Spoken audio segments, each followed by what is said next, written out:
Welcome to another episode of It's a Long Road, the Rambo series podcast. I am your host, Ryan, and with me today I have a special guest. I was going to say very special guest, but that might not be true. You might not be very special. Well, you're special because you're on my special podcast. Anyways, I'm talking all over the place. Dan from the Retrospectors, yep. Okay, Retrospectors YouTube channel. Dan, how you doing? I'm doing good, man. I'm glad to be here. I've been watching your show for the past maybe like about 3-4 weeks, and I just can't believe that there's someone out there that has a whole YouTube channel dedicated to Rambo and Rocky, and I mean, I'm a big fan. Oh, well, that's very kind of you. The fact that anyone watches my show, I'm always surprised that anyone does watch the show. So thank you, Dan. Yeah. So you said you've only been watching for a few weeks. So how did you stumble? I'm just kind of curious. Because I'm just a small potato podcast YouTube channel. How did you discover the Rambo podcast? You did an episode with James Rolfe as a guest, and I've been watching him since like 2006. So he has the whole Angry Video Game Nerd show. So that's how I stumbled upon it. And I was like, oh, I know that, James, he loves Rambo and Rocky. And like, oh, there's a Rambo podcast. Like, how have I not heard about this before? And I discovered your Rambo YouTube first. And then I was, I watched some episodes, and then I discovered the Discord. And then that's when I discovered there's a Rocky one. So I'm subscribed to both channels. Wow. And yeah. That's the algorithm that I'm always hoping for. So I've got one person found the algorithm. Oh yeah, you got to game that algorithm. Oh man. Well, no, I appreciate it. No, it's really fun. So of course, Dan's speaking about the One More Round podcast that I do, based on the Rocky series with my always host, Katie and Kyle, that show. The reason why Dan is on this episode is because on the Rambo one, what I wanted to do for those who might be listening to this episode for the first time, because of Dan, I'm sure there'll be people that are going to come listen because of you.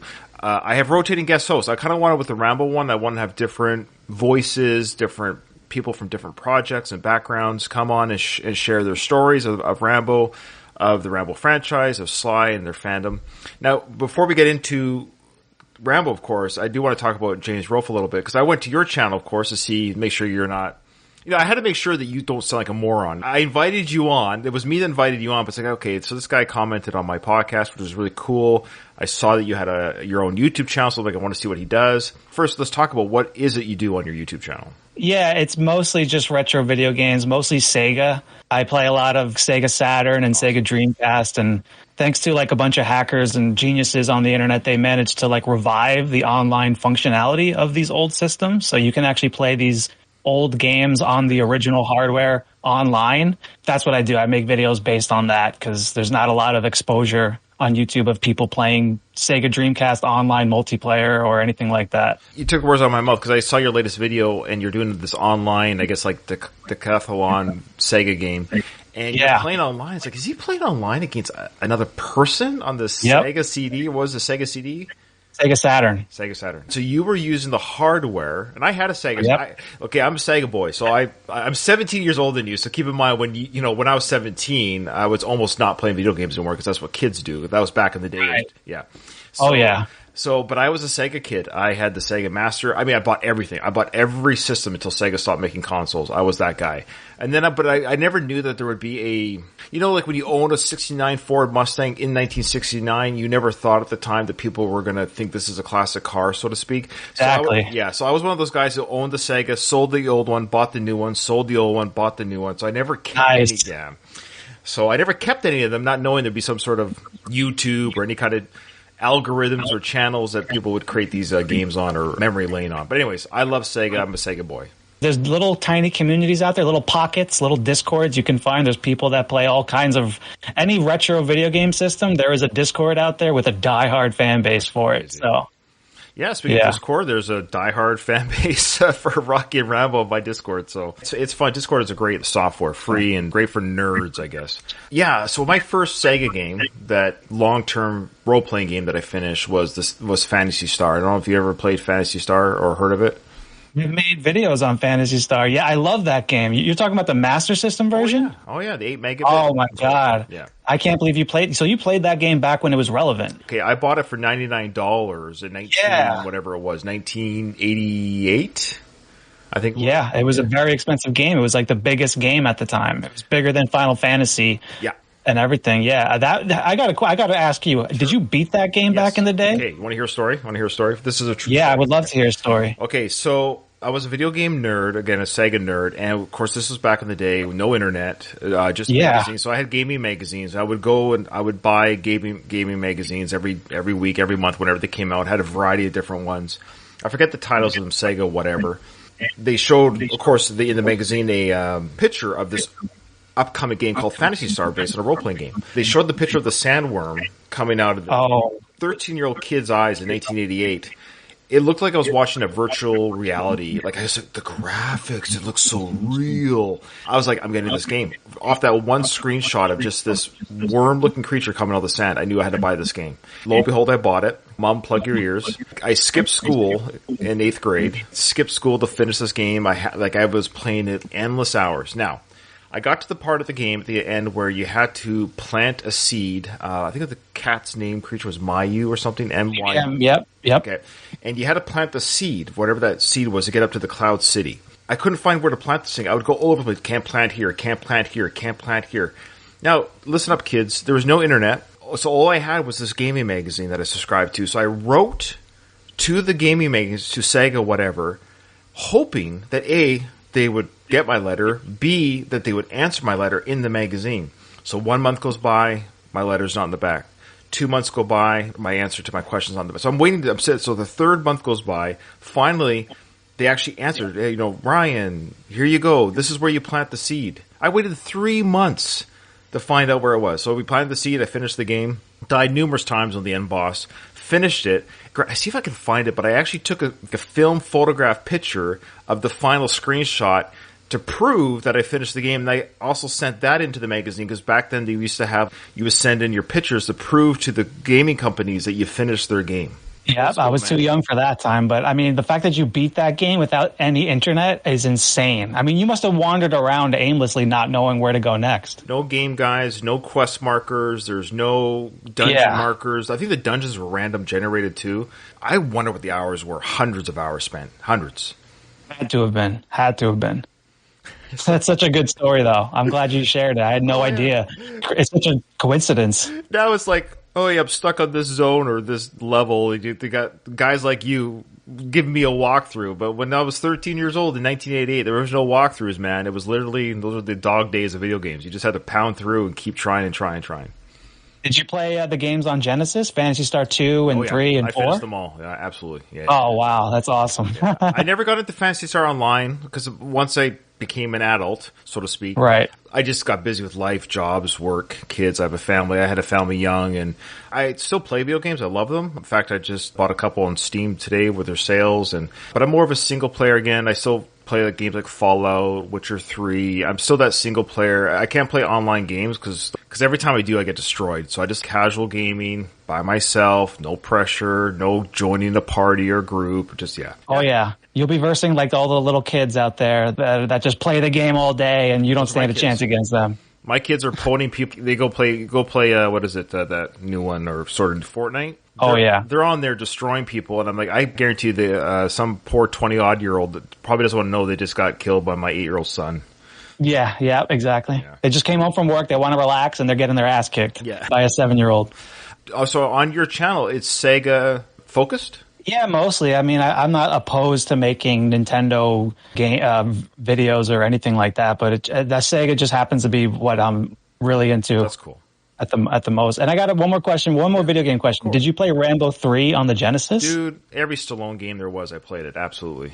Every Stallone. I had that game too, yeah. Nice. And I had the Rocky game for the Sega. I think it was just the Sega Master System was the Rocky game. And you only fought 4 people. It was literally Apollo. Yep. Was it just 3 maybe? I know the last guy was Drago. Maybe it was just, literally it was just 3 people. I think it was just the 3. Yeah, I think that sounds about right. It was just 3, yeah. And Drago was near impossible. But again, hundreds of hours and you finally just do it. It's like, and you had like mixed training. You had to hit the speed bay or whatever it was. So stiff. Yep. Yeah, anything Sly related, I would own. Videos, video games, magazines, yeah. Nice, dude. That's awesome. Check out Dan's YouTube channel. I'll put that in the show notes if you're a video game nerd. And one last thing before we go into the Rambo and Sly fandom. Yeah, you mentioned James Rolfe, so that's how how did you know that he was on my show? I'm just curious, how did you get word of that? So there's a Cinemassacre subreddit. James has like a subreddit dedicated to him, and somebody posted the video on the subreddit, and I just saw it on my Reddit feed. And I was like, oh, wow. Okay. I just clicked on it, and that was it. You know him as the character and personality, so to speak.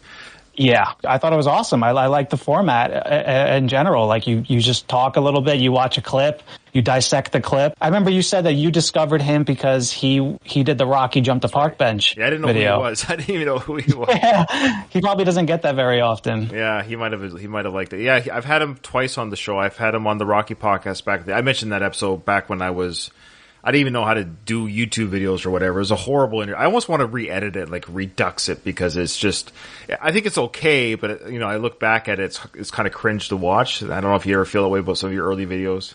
I watched that old Rocky video with James. Yeah, I went back and I did a deep dive on your channels, and it was fine. It was fine? That's just the thing. Sometimes you watch your own videos and you think it's cringe, but it's fine. Okay. I appreciate it. You're too kind, boy. Now, however, I just watched your episode about his 10 worst videos. How did you get all that? Like, how did you know his videos enough to even come up with the top 10 worst list? What happened was when I was in middle school in like 2003, 2004, 2005, Jesus. I was collecting retro systems. Like I grew up as a Nintendo kid, but I got a Sega Genesis in 6th grade in 2003.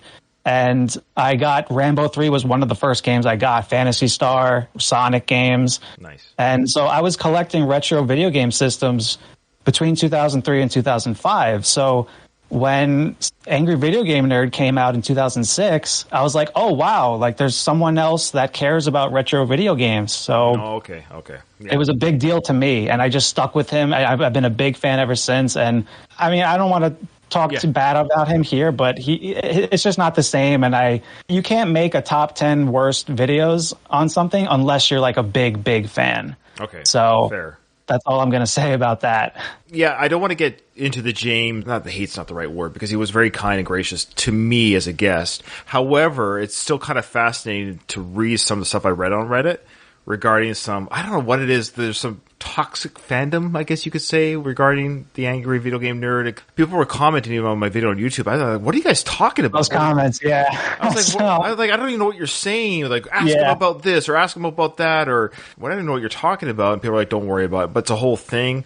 And I think one of the criticism was, and I saw it in your videos, it wasn't criticism per se, but you're saying some of the videos that weren't that great were because he wasn't writing them anymore. It sounds like he might have outsourced some of his content, so to speak, to other creators or writers. To kind of not defense of that, but I actually did ask him about editing. I mean, if you remember in the video, like I do remember that. Yeah, like who do you get to edit your stuff? Because once you give it to somebody else, they're going to. How do you know what jokes land? Or because I edit my own stuff, one, because I can't afford an editor, but two, because there's things that I don't like, things that I'll cringe about, like, oh, that joke didn't land or whatever it might be. So I want to take stuff out. Like, I want to have complete control. So I guess he sort of has outsourced some things. He didn't say that in my interview, but I already kind of knew that criticism. So I didn't want to lead him to that discussion, but I was kind of asking him, in a roundabout way, how do you... Yeah, you were poking a little bit when you asked them that. Yeah, I was. I didn't want to blindside him, but I also was just curious about how he finds the time to kind of do everything. So I think his empire, so to speak, has just gotten big enough where he can do that. It's a brand now, and there's no shame in that. And he's kind of like the CEO of the brand, and so he outsourced stuff. So I don't know if that's really a criticism so much as maybe old-time fans might feel cheated, I guess, because it's not all his voice. You said it perfectly. I mean, from my perspective, when you watch his old videos and you watch the new videos, I mean, there's a big disconnect. And but again, you're right though. I mean, I kind of don't blame him either. I mean, he's got kids, he's got a family. I mean, how can you do the same thing for 20 years? And I mean, he's making money. I mean, he's checked out, but he can keep doing it because it doesn't matter if the quality declines. He can still get paid. Sure. There's no shame in that, and I get it. It's like think of one of your favorite bands that might have been around for 30, 40 years. At some point, they're just playing their greatest hits. The old fans are like, come on, man, play something different. Exactly. Play the deep cuts, man. I've been a fan for 35 years. And you're like, well, the band's like, dude, just be happy we're playing anything. We've checked out. The creative juices are gone. That goes for every artist. So I think James is just human. I think the creative juices, at some point, they deplete. You're just... Yeah. Same thing with famous actors and actresses. Maybe like there was a point in their career where they picked every role and they were very passionate, but now they just take roles to like get a paycheck. Sure. It's the same thing. Well, I'm still in the hungry phase. I'm not getting paid for this garbage. I'll tell you that. This is totally a hobby for me. I've never.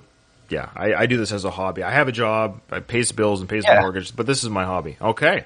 So, Dan, how did you... I mean, you're 30 years old. Okay, so like I said, in video games and even pop culture years, you're like 100 years behind me. So how did you come across Sly and Rambo and Rocky? Because, again, in 1990, how old were you?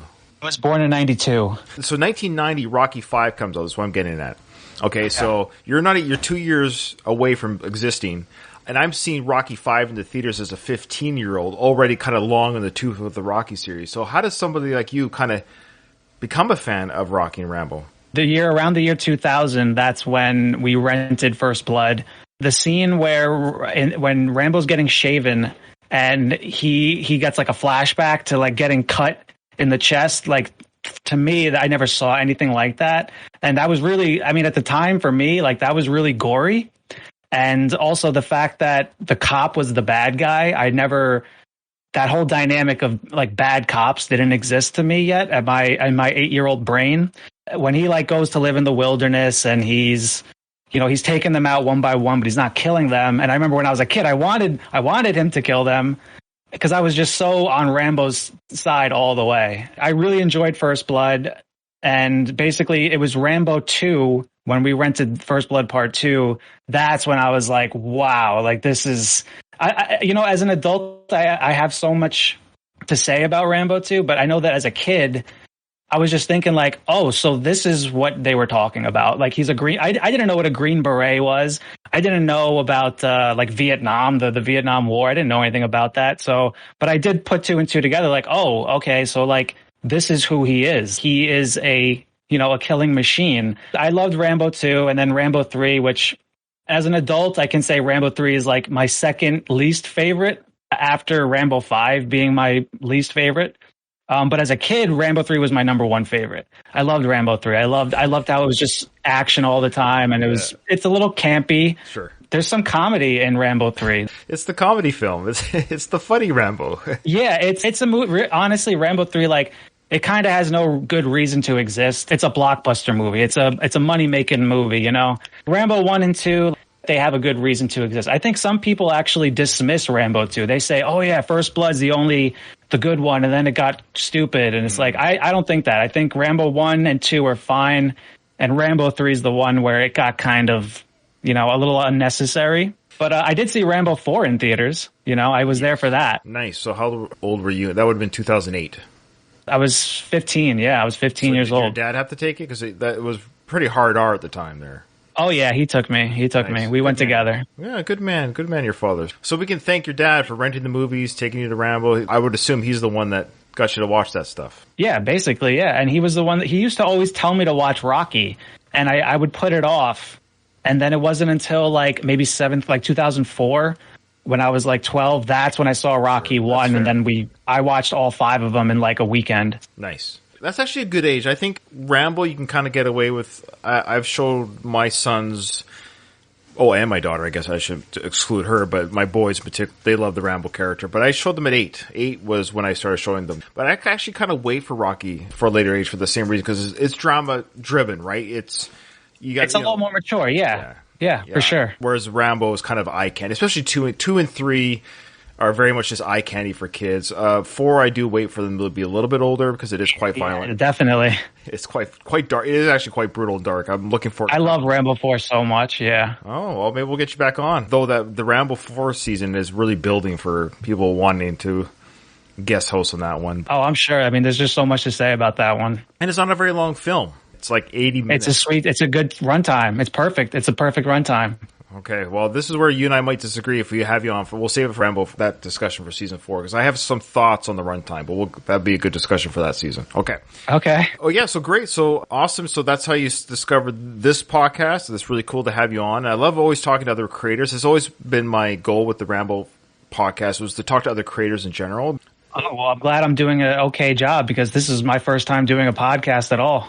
Well, your YouTube channel is a podcast, really, in the sense of you're describing something and you're sharing it and you're putting yourself out there. That's true. I guess so. Yeah, it's like a vlog, I guess. Yeah. Yeah, okay. So this is your first podcast. Okay, fair enough. Oh, wow. All right. Well, so far, so good. I won't kick you off yet. You're fine. Okay, good. Yeah, all right. Okay, now with all that, what we're going to do is we're going to watch some sequences from the film, talk about what we just saw. Oh, I should have asked you, when's the last time you saw this film? Rambo 3, like about 2 weeks ago. Oh, okay, perfect. Oh, man, I'm glad you chose this scene because I have a lot to say about this part. Oh, really? Okay, great. Yeah.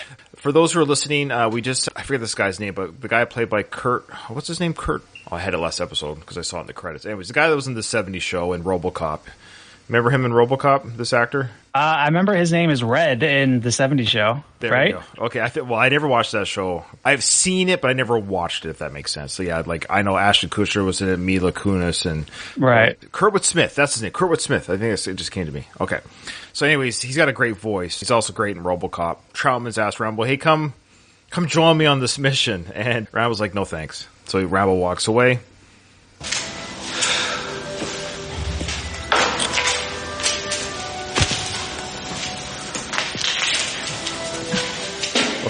What was your overall thoughts on the stick fighting sequence at the beginning of the film? The only part that really sticks out to me is the fact that after the fight is over, Rambo sticks his hand out to kind of like help him up, just kind of show that Rambo, he has no hard feelings. Rambo doesn't hate. Why would Rambo hate this guy? It's just a sport.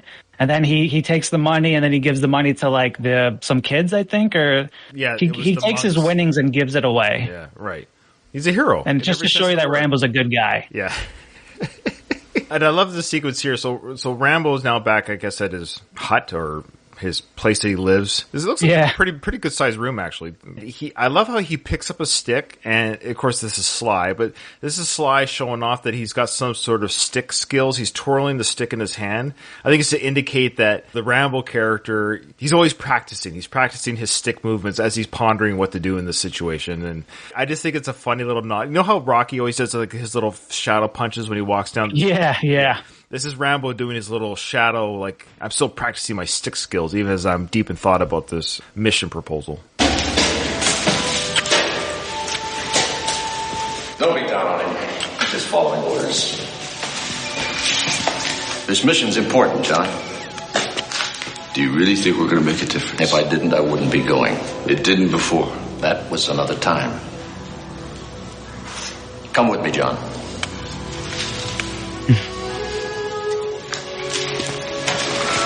I don't know what you think about this place, but I like it. I like being here. I like working here. I like belonging to something. You do belong to something, not this. When I was a kid, I didn't recognize this problem, but, as an adult, I think it's kind of messed up that Troutman's even here at all, even trying to take him away from this peaceful place. Like, oh, yeah, you do belong to something. You got to get out there and then leave Rambo alone, man. Like, he's been through enough. Like, you're trying to recruit him to to do this. You're trying to talk him into this. Totally agree. Totally agree. So, yeah, the first film, of course, Rambo at the end of the film is literally breaking down to this man saying, I can find his legs. I can find his legs. He's talking about the trauma of having his buddy blown up in front of him with his legs and insides everywhere. He's literally trying to put his friend back together again, right? Mm-hmm. And then in part two, he's, I want what they want. And he's talking about that journey. I just want what everyone wants. And Trump like, what are you going to go? What are you going to do? Just live day by day. I don't want to go back to you. I don't want the medal. Give it to them. They're the heroes. And I love how Trump, he's been assigned this mission to go attack this Russian terrible leader, whatever, Russian leader. Trump was like, you know what? My team kind of sucks. You know what it needs? It needs Rambo. So he goes to like the most peaceful religious place in the world. They're all Buddhists, I believe, right? Aren't they all Buddhists there? Something probably, yeah. Right. It's like the religion of peace. Now, I do remember David Morrell, the author. I don't know if you heard my interview that I did with David. I did see your first episode. Yeah, it was awesome. Yeah. David, he made it known, at least in the books, that Rambo is of a religion, that he is converted to Buddhism. So he's definitely a man of peace. So if he's here right now, he is all for, he's let this war go. So you're absolutely right. Yeah. He does not want anything to do with war. He's wearing, it looks like a ceremonial garb of some sort. And of course, he still has Coe's necklace around his neck. Do you see that there?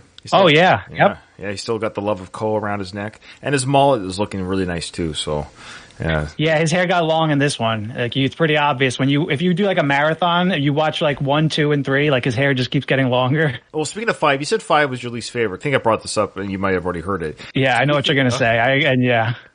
Oh yeah, it's a big problem. Do you think you would have liked it more? Honestly, do you think there's a part of you that would have enjoyed part 5 more had Sly kept the long hair for part 5? I think there's a lot of problems with Rambo 5. I don't think that would have saved it, but I would have liked it more. It would have helped. It would have helped for sure. Yeah, it would have for hurt sure. the film. It would have hurt the film had he had long. No way. It would have helped. It would have helped. Okay, all right. I'm going to stand by it. I'm going to stand by the Rambo 5 failed because of the hair. I'm standing by that. Okay. When are you going to come full circle? What are you talking about? You said that your war is over. Now, maybe the one out there is, but not the one inside you.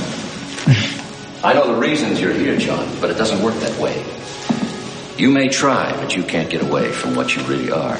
This is like the opposite of mental health help. Can you imagine can you imagine if you were a veteran and you're going to a counselor for mental health and the counselor is literally telling you, look, I know you have post-traumatic stress disorder, but you need to come full circle. You need to go back out there.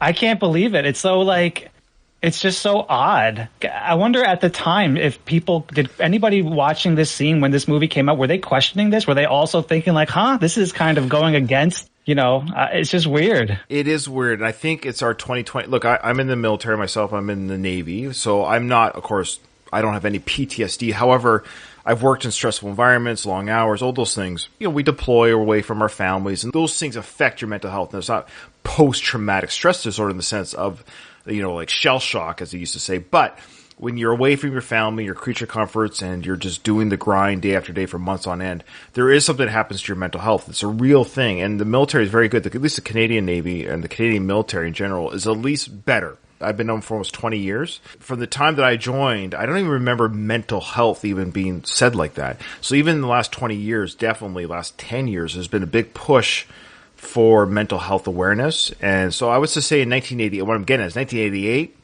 probably not. Problem with this, though, is the first film was really good at addressing this so early, and especially in film, and the time it's 1982 that they're talking about, look what happened to me. I got a country that doesn't want me. I can't find a job parking cars. He says I messed up inside. I go days without talking to anybody, weeks, months. So he's expressing shell shock for the first time on screen that's never been done before in an army type film. Now we have gone full circle. It's like Troutman's forgetting all the events that have happened in the first film, and he's telling Rambo, you're an animal. You need to be let loose. That's the only way you're going to be happy is to be violent. Yeah, it's so bizarre. It's so crazy. And you know what? What is Troutman even doing on the front lines anyway? He's a colonel. Why is he on the ground fighting in Afghanistan? That also doesn't really make a lot of sense. Why is he leading this mission? It's ridiculous. It is absolutely ridiculous. Yeah. Well, because he's the best man for the job. He trained the best. But what do you think I am? A full-blooded combat soldier. Not anymore. I don't want it. That's too bad, because you're stuck with it. Let me tell you a story, John. There was a sculptor, and he found this stone, a special stone. He dragged it home, and he worked on it for months, until he finally finished it. When he was ready, he showed it to his friends, and they said he had created a great statue. And the sculptor said he hadn't created anything. The statue was always there. He just cleared away the small pieces. We didn't make you this fighting machine. We just chipped away the rough edges. Okay, so he's contradicting himself. He said, God didn't create Rambo, I did. Remember that in the first film? So which one is it, Troutman? Yeah. Who is this guy? This feels like an imposter. Yeah, exactly. It really does. Because he admits, we trained him to kill without mercy. He's saying that Rambo always I don't know if that's fair. I don't think that's true. Or Troutman was lying to the sheriff in the first film. I think, you know what? It's just, hey, Hollywood, let's make some money. That's all it is. Let's make another Rambo movie. It's just so funny watching this with our awareness of mental health today, of how terrible this does sound. I'm cringing right now. Like, it's actually a really nice story, but that's a story you would use to reverse someone's post-traumatic, saying the war didn't make you this rough stone. It was the war that created this monster in you, but you're not that person. You're the stone from the mountain, but the military destroyed your pureness and your smoothness. We made you this killing creature. You were not, but he's saying to Rambo, you were born a killer. Kill Bill. Remember Kill Bill? Oh, yeah, of course. In that big monologue at the end where Bill is telling the bride, your disguise is to be this home wife, but you've always been a killer. Now, that makes sense in that film, the context of that film, but Troutman's kind of trying to say the same thing. He's basically saying, Rambo, you've always been a killer. There's been no indication that he was that way before these films started. No, not at all. And he's actually saying, I don't want it. I'm done. The war is over. I'm done. He's actually found some peace. He says, I like it here. When's the last time you heard him say any of those words in these films? That I like something. I'm happy. He's telling Troutman, leave me alone, basically. But why does why does his face look so different in these shots? Did he get work done on his face? He looks so different than Rambo 2. How dare you? How dare you? Sly has It's a just perfectly these shots. natural face. How dare you? Something looks off to me. I don't know. Well, if you remember in the in Rocky 3, which came out in 82, I believe, it was the same year as Rambo 2. Anyway, so Paulie says to Rocky, you got your face all fixed up. That was a nod that Sly did get work done. And so they kind of... I missed that line. Yeah, they addressed it. I didn't know that. Because he looks so different. Now, he has no body fat either, and that's why his face is so cut. But here's 88, so this is 6 years after Rocky 3. This would also have been 3 years after Rambo 2. Yeah, and Rocky 4. So we mentioned in the first episode that Sly's also much thicker in this film. Like, he's much more thick and bigger. Like, he's much bigger. He's really beefy in this one, yeah. Yeah, that's the word, Yeah. But you're right, Sly has had work done, absolutely. I don't know what, but there's actually some videos out there. You go on YouTube about the changes in his face throughout the years. At least he doesn't look like an alien, like for a 76-year-old man today. Like, he gets away with it just barely, but he's just got to be careful. He doesn't want to look like his mom, right? You know what I mean? I don't know if you ever saw his mom in her late... I actually have not seen his mom, but I'm scared to now. I want you to Google afterwards, please. Okay, I will. You got to be careful when you start doing plastic surgery. At some point, you kind of have to stop. That's what I like about Clint Eastwood. You just get old. It's okay to be old. Like, just yeah, that's okay. Yeah, for sure. You're always going to be tearing away at yourself until you come to terms with what you are. Until you come full circle. Come back to part 1. I guess I'm not ready yet.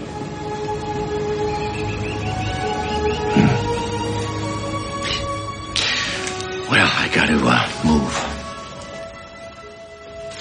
Promise me you'll look me up when you get stateside. I promise. Colonel. Be careful. I'm sorry. But it's got to end for me sometime. Not for 2 more films. Yeah, 20 years.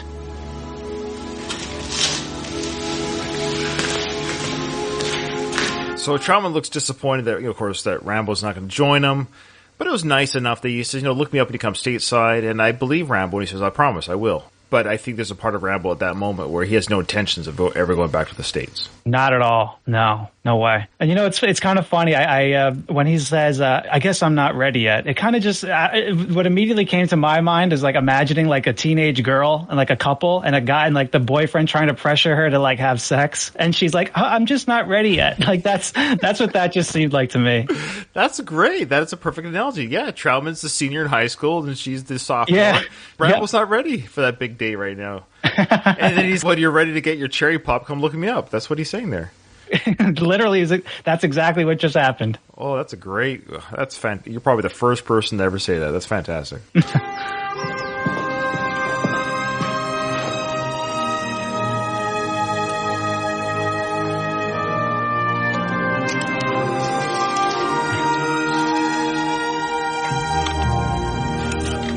Give these great shots here. I guess this must have been Thailand. These look like authentic buildings. Slides on top of this building. It's a peaceful shot. The music score is flourishing, and he's like, do I have what it takes to be a soldier? Yeah, is this supposed to show that he is thinking about it? He's torn. I think at the end of the day, we know that Troutman, and we were poking a little bit of fun at this, but at the end of the day, Troutman is the only person he loves or trusts. Yeah. It's his father figure. Again, David Morrell in the books made it very clear that Troutman is Rambo's father in every sense of the word. So this is the one man that, Rambo would die for and go. So he's torn. I think there's a part of him that is torn. I've let daddy down. Oh yeah. That's a good way to put it. And I'm kind of being the P word right now by not stepping up to the plate and being a soldier. But at the same time, he also recognizes I'm not that person anymore. He isn't channeling that. It's been some years. He doesn't feel that anger towards an enemy he doesn't know. And that's how he's looking at it too. This is a geopolitical situation that I'm not it's not my war. There's wars going on everywhere. Why am I getting thrown in this one? And I hate the U.S. government, so I don't want to get involved. But it's his dad asking for help, and he's torn about that.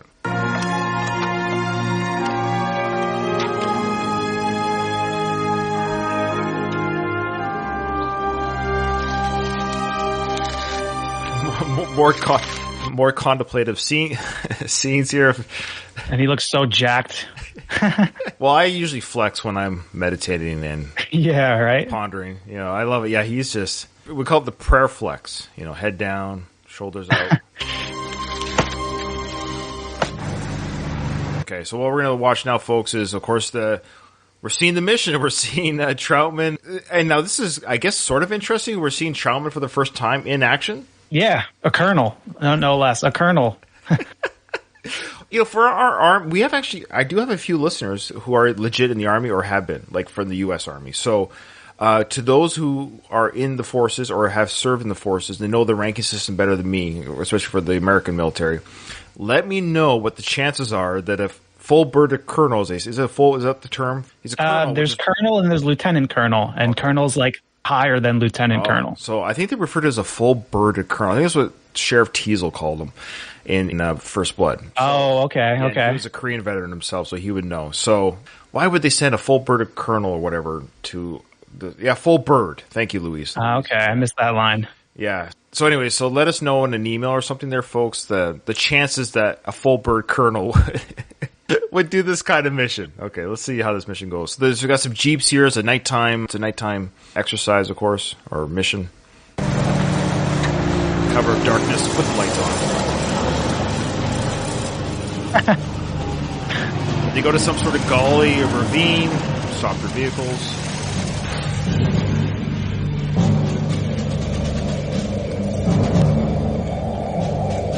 Now it looks like is he with some sort of locals?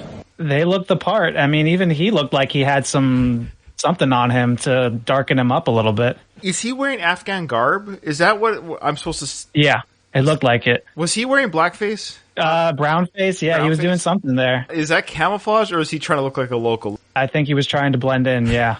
I think he's truly undercover because he's wearing the garb because there is camo used for your, but I think it was just light enough that I think it was just to make his skin look darker because he's trying to look like a local. I think. I don't think I ever caught that before, but I'm not sure what the purpose is to look like locals, so to speak. So this is a weird mission. So yeah.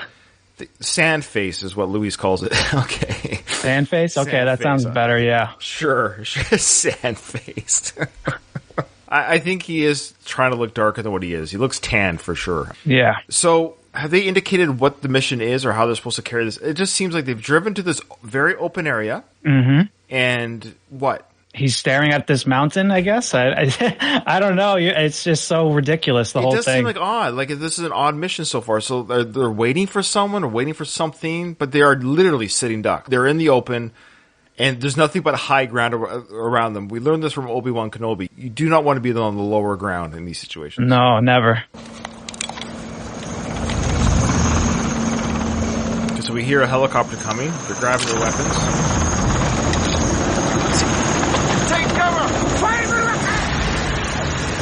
Okay. Can you imagine the brief before this mission? Okay, guys, so what we're going to do is we're going to drive our 4 vehicles to an open area. With our lights on. With the lights on. And we're going to wait for a big-ass helicopter to come out of nowhere and then yell, take cover. Yeah. Genius. Now, I would recommend maybe going on foot at some point in the cover of darkness to whatever point you're going to. It just seems like very odd mission. See, if Rambo was there, he would have said, wait a minute, guys, this is not a good idea. Let's do this. So let's do this a little differently, I bet. This is very odd. So this Russian helicopter still looks badass today. This is 1988, but that helicopter is just a badass look to it. Oh, yeah. It looks like the helicopter from Rambo 2, at the end of Rambo 2. It looks like the same thing. Same idea, yeah. Now, you mentioned on one of the videos that I did that you never caught that helicopter being hung upside down. Yeah.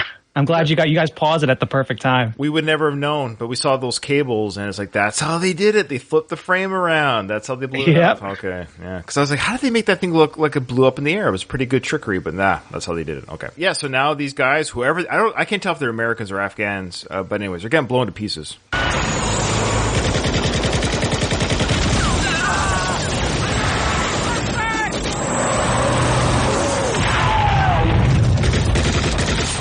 Trauma shooting back and forth, you know?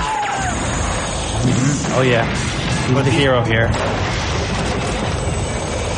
Well, they're getting blown to shreds. Drop your weapons and remain where you are. Classic Russian voice. You cannot escape. What, you're out of ammo already? Yeah. Attack if you do not run. Drop the weapons. You have no chance of escape. Drop your weapons. Now! Okay. Probably one of the worst military missions I've ever seen on film. I don't understand the purpose of it. Can someone who's a nerd about these films more than me... Now, I haven't read the book yet. David Morrell did the first 3 films. Of course, he wrote The First Blood, but as we know, he wrote parts 2 and 3 using the script and made his own larger universe. So what I'm going to do is, I'm a little bit behind, but I'm going to have to read his... He might explain what it is in the book, what the mission was supposed to be. You know what? If they were parked like right outside the fort, then it would have been better. You know, instead they're just out in this mountain area, or there's nothing around. It just makes you so confused. Yeah, so Trautmann's caught, I guess. The Russians showed mercy. That's nice, I guess. Yep. They said, drop your weapons, we won't shoot you. So now he's caught. Now we're going to cut back to Rambo's sanctuary. Mai chui thao ơi. He's carrying Yeah, he's speaking the language, helps put the wheel on a cart. I love how he's carrying it by himself, you know. Puts the wheel on this cart. Oh, yeah. They're very lucky to have him around doing all this heavy lifting. Something went wrong. What happened? Soviets intercepted the team just over the border. From what we've gathered, Trautmann and the rest of his party have been taken to a regional command post. And what are you doing about it? We can't do anything about it. I'm sorry. I just thought you should know. I just thought you should know, since that would move the story along for the movie. Had this guy not come to tell him, Rambo would have assumed the mission went on without a hitch, and he would visit Trautmann later in the States if he ever decided to go there. Because they're not going to write each other or phone each other. No way. I thought you should know the Colonel got caught. Have a nice day.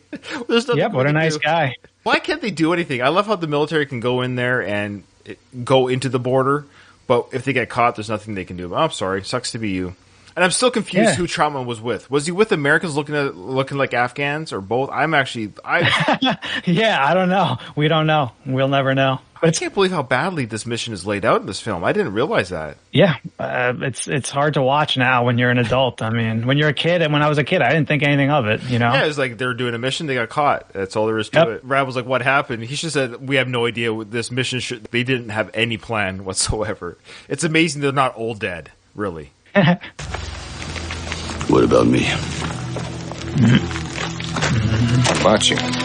Can you get me in? You're not serious. Oh, yeah, I'm serious. Serious like a heart attack. It can't be done officially. Make it unofficial. If it can be done, I want you to know up front that if you're captured, or if any of this leaks, we'll deny any participation or even knowledge of your existence. I'm used to it. There it is. We'll get back. I'll get back. I have to officially make this unofficial. I'll get back to you. Yeah, I got to make a few calls. Can you get me in? What I think is hilarious is, why is he asking for permission? Hey, Rambo, you want to do what Trautmann did? Just go follow the road and just start there. I'm going to keep note of this. What is it the American government actually really does for him to get him in there? I can't remember now. I think they just transport him and they get him in contact with that guy. I forgot his name. Yeah, the light turns blue guy. Yeah, that guy. That's him. Yeah. Gets him to the border, saying, "Here's your here's your mail co." Yeah, your mail co, and here's a bunch of weapons, and like I guess they threw him a few bucks to get all that equipment, all the claymores and stuff, all the blue lights.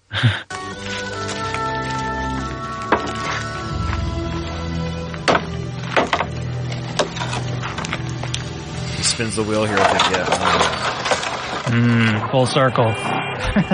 Full circle. Well, oh man, Dan, you were going to be back on again. I'm telling you right now, you have been a breath of fresh air. You're great insight. I think you're right. Good. I'm glad, circle. Man.